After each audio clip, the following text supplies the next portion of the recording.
Hello, I'm Morgan Peckma, Editor-in-Chief of City and State, and this is City and State TV. Today our guest is Bruce Gyroy, one of our tremendous columnists. Thank you so much for joining us. You're very kind, thank you. In your most recent column, you write about the likelihood of passage this session of both the DREAM Act and the restoration of money to the Spinal Cord Injury Research Program. One of the things I like to do, and comes from my misspent youth lobbying, is look at kind of the prospect of some of the issues in budget, not the frontline issues that we all talk about, but what are the sleeper issues? And so as I looked at that, I saw two issues whose time had come in a substantive way, but who I thought the politics, the pure brass tack politics, would argue for their passage. One is the DREAM Act. Why do I say that? It's the political demographics. Hispanics are, according to the last census, statewide, the Hispanic population increased by just under 20%, now 18% share of the state population. In New York City, it's up to 29%. In terms of the statewide vote, it's up to 9%, helped take the aggregate minority vote to 29%. It's helped move the minority population in Long Island to 31%. So when you distill that down, there's an incentive for both parties at the gubernatorial level to deal with that issue that has become the top issue of Hispanic legislators as well as the Democratic Assembly. Second, it's a big issue for the Senate. Why do I say that? 5 districts in Long Island, currently represented by the Republicans, have registration bases approaching or over 10%. That's 5 districts held by Republican senators. Do they want to, in effect, give the Democrats an issue to organize that emerging political constituency? Probably not. It might make sense to deal with that. In the IDC, 2 senators, Jeff Kline and David Carlucci, have districts that have a growing Hispanic. And since you wrote your column, the IDC has come out and endorsed. Well, they made me look good, and kudos to Jeff Kline for recognizing that. So when you pull that together, there's a real argument for all parties. Now, what's the new math in New York politics as a result of what I've described? As the aggregate minority vote, black plus Hispanic plus Asian and multiracial, was at 29% 4 years ago, heading towards crossing 30% now. That's almost a third of the vote. If the Republicans can't get a third of that third, by definition, they have no margin for error and will probably lose. On the other side, why would the Democrats want to open the door for Republicans to crack 40% of the Hispanic vote, which is a predicate towards getting to that larger third of the third, which both Pataki did in 2002 and Mayor Bloomberg did in 2001. So both parties want to deal with that issue. On the spinal research side, there's not political demography at work. There's a program that was put in to put a surcharge on moving offenses for motor vehicle violations, since motor vehicle accidents tragically are a main cause of spinal injury, just in terms of percentage. That creates a fund of $8.5 million. It was understandably swept in the deficit reduction package of 2010. Now the question is, will it get restored? Last year, the legislature restored $2 million of the $8.5 million. But in a budget where you have to inflict a lot of pain, and over the last few years, we've had to inflict a lot of pain in budgets, it doesn't seem the political pain is worth the feel-good yield of letting of funding the purpose for which it is. So, to make an alliterative statement, will the budget restore restorative funding? And so I think when you add up the politics of both, at the end of the day, even though no one's talking about it now, I think we can foresee that political demographics will lead to the DREAM Act finally getting enacted, and the need for a feel-good, for the right reasons feel-good approach on the spinal research program. Well, so those were 2 I picked up out of the blue. In our legislative dossiers, kind of. And they are not clients. I have no financial interest in advocating, but it was just I always like to look for what I call the sleeper issues.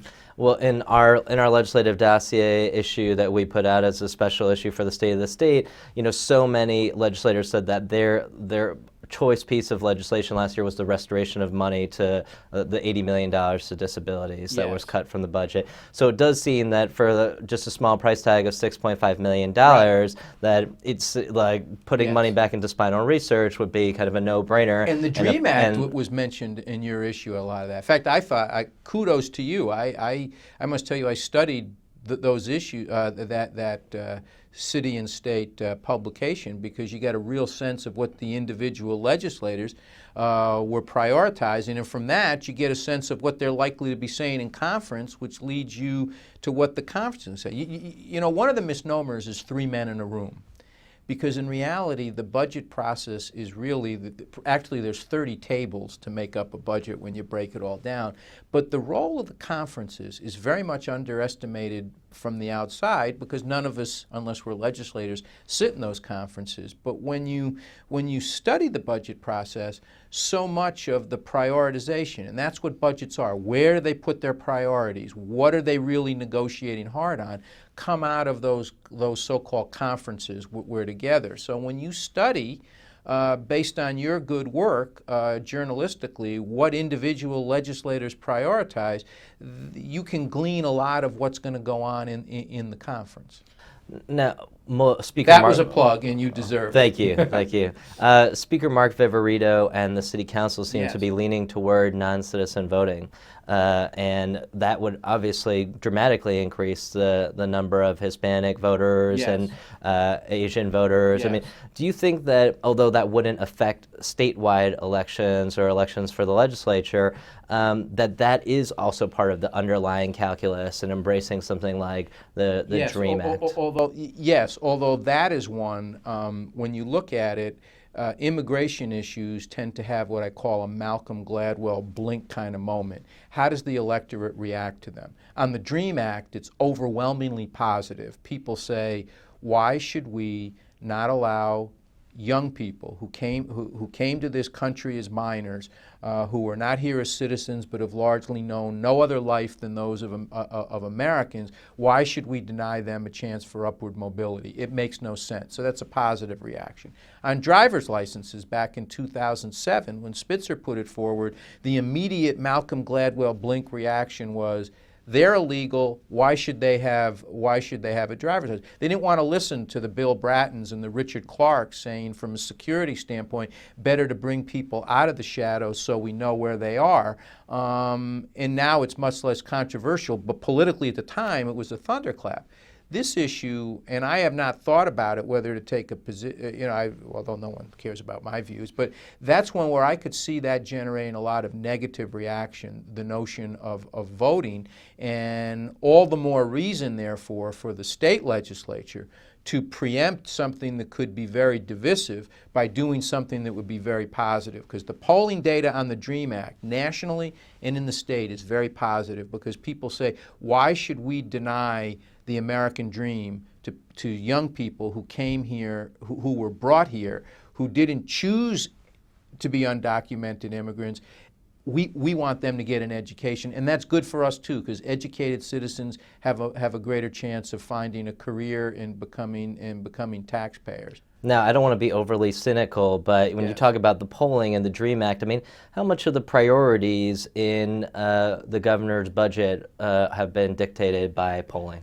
I don't know, and I'm an old fan of Adlai Stevenson, who said, I don't like to be, I judge people by their actions, not their motives, because I don't know their motives. So, but the net effect is, what I will say this: the governor's budget and his State of the State message was clearly a consent to the governed programmatic package. Whether it was driven by polls or just polls like it, I don't know the answer, so I won't speculate, but it is grounded in public opinion. Public opinion is supportive of almost all the provisions in there, which makes it a politically defensible program and budget. Not at every point, but in its totality, it's very popular. It would be tough to pick apart by those who don't like. Can they move around the edges? Yes, but a wholesale rejection of it, I doubt it. So you think that this budget will sail pretty much to passage? We'll have another on-time budget, and it will be largely non-controversial?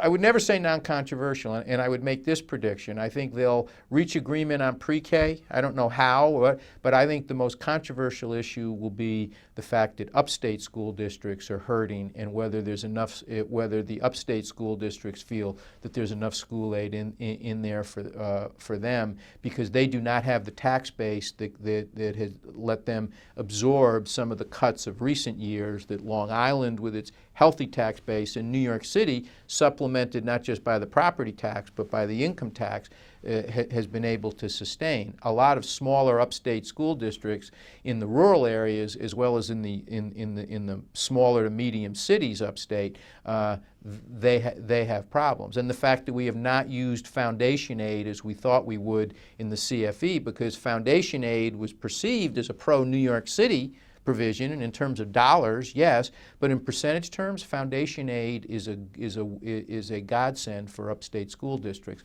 glossed over in the debate. So that's one that I still think upstate school districts and whether their legislators are happy with those school runs at the end of the day is going to be a major concern. Bruce Gyroy, thank you so much for joining us. Thank you.